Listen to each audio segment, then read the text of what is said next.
Nah, kita mulai saja dengan sistem numerasi Mesir kuno. Ini 3400 sebelum Masehi. Ada tidak yang hidup sampai saat ini? Ini tidak. Ini sebelum Masehi pula ya. Lama banget ya. Nah, tulisannya adalah disebut sebagai tulisan hieroglifik. Nah, ini ditemukan pada batu-batu piramid, papirus, barang pecah belah, dan lain-lain begitu ya. Nah, di sini ini sistem numerasi Mesir kuno. Lalu bagaimana dengan angkanya ya? Nah, ini kan bilangannya nih ya, sistem numerasinya. Kalau angkanya bagaimana? Nah, kita lihat di sini. Nah, itu setengah tuh. Kayak gitu setengah bentuknya.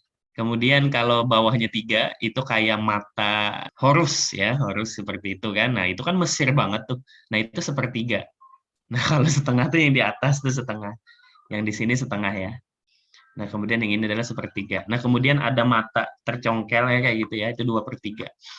Nih 1/100 dan seterusnya. Nah, sempat berpikir tidak bagaimana mereka menyebutkan ini pada zaman itu kayak gitu ya. Mereka tidak mengenal seperti kita sekarang ya, enak kalau kita sekarang ya. Nah, bagaimana dengan 1, 2? Oh, ternyata mereka juga mengenali ya. Ternyata ada satuan. Nah, satuannya adalah seperti ini. 1, 2, 3. Kalau dia 4 berarti susunannya seperti ini. Dan seterusnya ya. 9 dan seterusnya. 10, 100, 1000, 10.000. Wah, ini apa nih? Jari atau apa ini ya? Mirip benda nih, suatu benda ya. Nah, ini katak ya, katak juga ya mereka.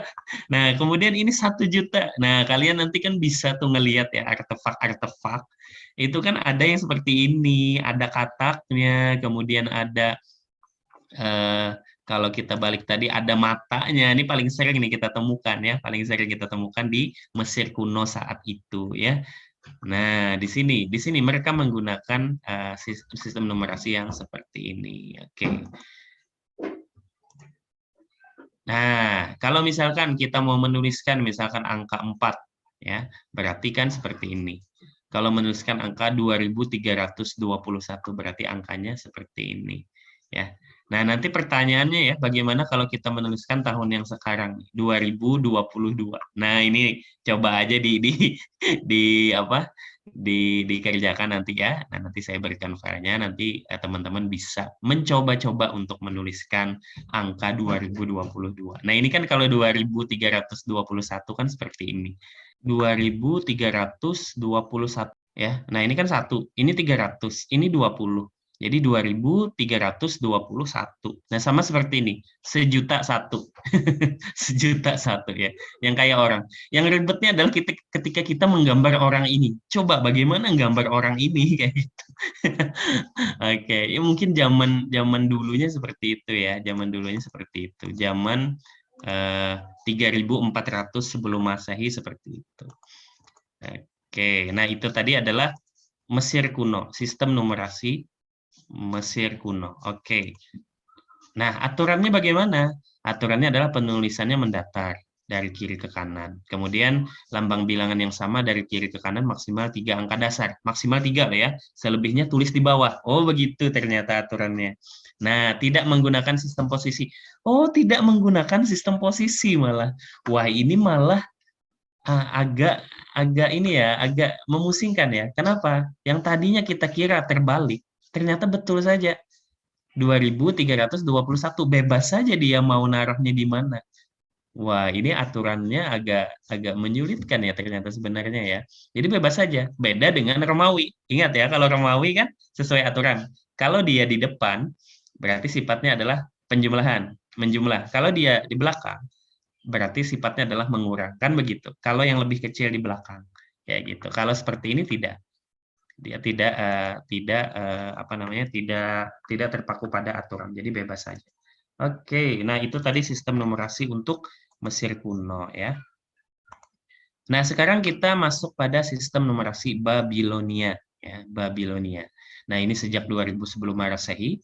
Kalau tadi 3200 sebelum Masehi, kalau ini adalah 2000 sebelum Masehi. Kira-kira lama yang mana? Nah ini pertanyaannya dulu, pertanyaan mendasar dulu.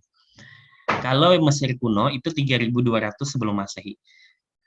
Kalau kalau sistem numerasi Babilonia ini adalah 2000 sebelum Masehi. Kira-kira lama yang mana ya? Yang pertama, Pak. Kenapa? Soalnya kalau sebelum Masehi itu hitungnya mundur, Pak. Oke, Dari pintar ya. Oke, hitungnya mundur. Ternyata lama yang pertama. Nah, ini saya menggunakan pen ya. Apa tadi Mesir kuno ya? Mesir kuno itu 3200 sebelum Masehi ya.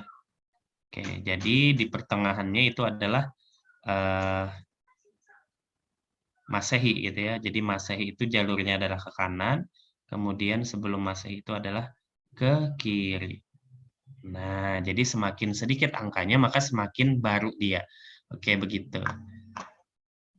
Nah, ini sistem numerasi untuk Babilonia ya.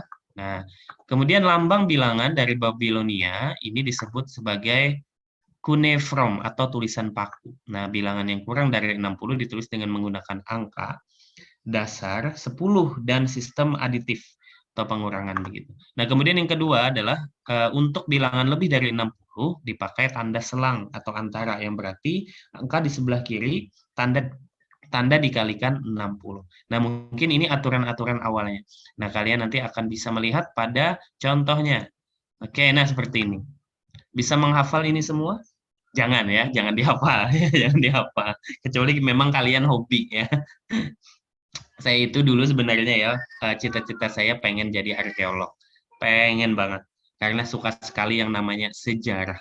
Suka sekali hal-hal seperti ini, suka sekali. Tetapi karena memang eh, dari dulu ada paradigma yang mengatakan bahwa eksak itu lebih keren begitu kan jadinya. Nah, ini yang harus kita hilangkan sebetulnya ya. Jadi hobi saya tidak tersalurkan begitu.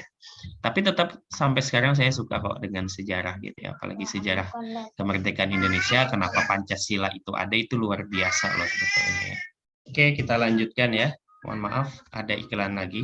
Mudah-mudahan tidak ada lagi iklannya. Oke, nah ini tadi adalah sistem numerasi untuk Babilonia. Ada banyak nih, ada sampai 59 ya. Nah, ini nanti teman-teman bisa lihat saja, dilihat saja, mungkin tidak perlu dipelajari terlalu dalam, kecuali memang teman-teman berminat dengan hal itu ya. Nah, karena memang ini hanya untuk kita ketahui bahwa oh ternyata ada sistem numerasi selain dari sistem numerasi punyanya si Mesir kuno tadi ya. Ini adalah Babilonia dengan aturan yang ada pada halaman pertama ini tadi. Oke, begitu ya. Nah, ini namanya tulisan paku.